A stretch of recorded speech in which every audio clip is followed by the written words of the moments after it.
During the Civic Service Engagement Retreat at Wonder Valley Ranch on October 22nd through 23rd, students got into 5 groups to discuss their individual projects on how to build up their community and fight specific injustices by brainstorming and then presenting in front of their peers. Hi, I'm Gabs. Civil SMA is supposed to be a way for us to promote positivity and bringing less negativity to our communities.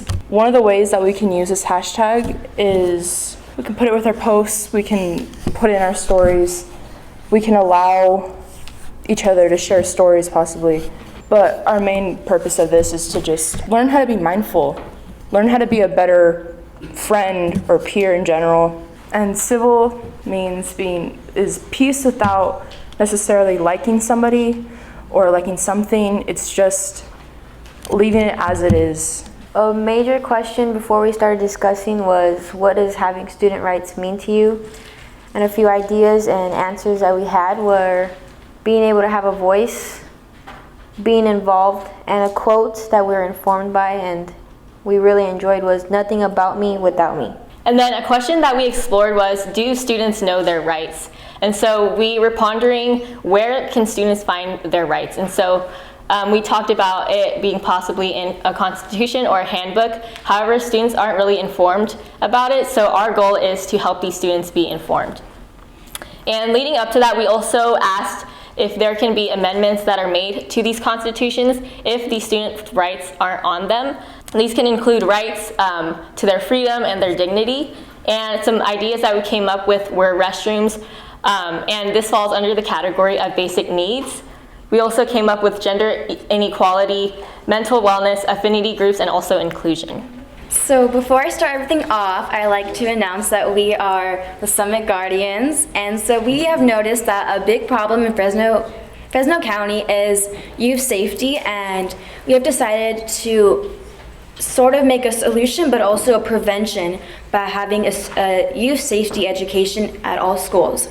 So youth safety education would necessarily be like a course, almost a program, every quarter, so there'd be 4 quarters, and each quarter we'd be presenting an idea and how to go along with that. So manipulation or how to stay safe on the streets or anything like that. So our first step would be creating agreements with all the students just so we can have a safe environment in general. That'd be no judging, being respectful, and just listening to everyone's ideas and safety concerns. My name is Lacey Wright, and the issue that we've decided to focus on is healthcare, more specifically mental health. We recognize that there's a huge lack of support for mental health, especially in school. And so we are presenting today 3 project ideas that we would like to share with you. So my name is Emerson Weber, and the first mental health support project that we came up with was a campaign to normalize mental health issues. So some ways to raise awareness would be to hold rallies. And since mental health rallies isn't necessarily something that a lot of students would show up for, we were talking about providing incentives to encourage student participation. So that would be if you come to the rally, you get out of a certain amount of class, or free t-shirts or something like that, just so that way we can get people there so that they can hear our message. And then we also talked about little mini videos to inform students of their resources. We talked about posters around campus and social media posts, and then we also wanted to focus on demystifying and destigmatizing mental health issues because they're not something that's very talked about, and we want to take that away. And then we also talked about increasing mindfulness culture around the schools and decreasing violence, so that's basically just helping students be more mindful of each other and decreasing fights and stuff like that around school. And then we also just wanted to help stop the stigma and let students know that they're not alone and there are resources out there for them.